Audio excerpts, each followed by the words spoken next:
This is a demonstration. I make Lissajou patterns with these two mirrors. So we've got the old style helium neon laser, right? And then we've got these two mirrors, and one of them's attached. You can see those wires, right? That goes up there, and ultimately to the stereo right under the flag there, okay? And that's attached to the computer. And the computer has a dual channel function generator, so I can make any frequency come out of the right channel, any frequency come out of the left channel, okay? And what it's going to do is one of those mirrors is going to move that laser beam up and down, and the other one will move it right and left, kind of more or less, right?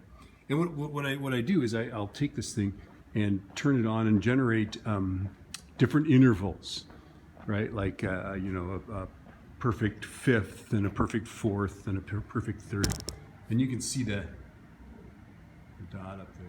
I don't see it on the screen here, but it must be on the screen. So I'm going to turn off the lights here and just show you what I do.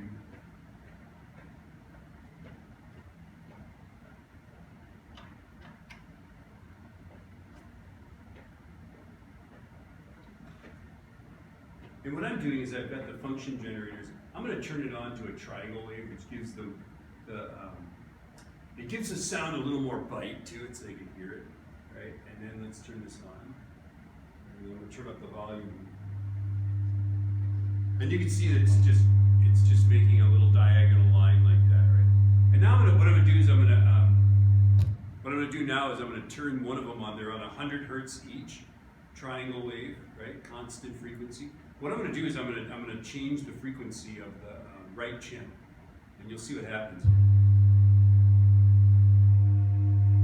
So now, not only do you hear the beats, right? You're hearing wah-wahs, right? You can hear the wah, wah, wah, right? So you can see but you can also see the phase relationship, which is kind of cool. And if we spent enough money on the lasers, we would get a perfect circle or something like that. If these were sine waves, or you get a box or something like that. Okay. And then what's cool about this is I can there's 2 beats per second, 3 beats per second, 4, etc., right? And then once I've done that, what I like to do is what I'm going to do is I'm going to actually go through the scale. So one will stay on the tonic, and then we're just going to move the other one up, and you can see what the pattern the different intervals make. Okay, so here we go. That's a minor second. A whole step, a major second. It's pretty busy, right? A minor third, a major third. That's kind of cool, right? But it's so slightly out of tune because this is a well-tempered scale, right? All right, here we go. Here comes the bride. There's a fourth, right? There's a tritone. Whoa! And then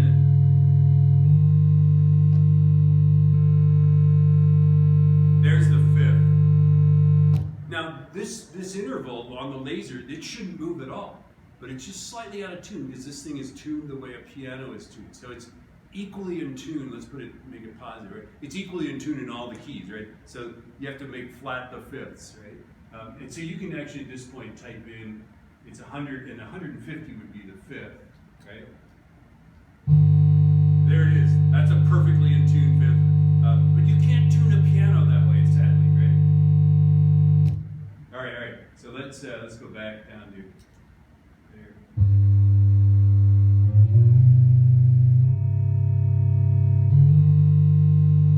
Here's the minor sixth, major sixth, minor seventh.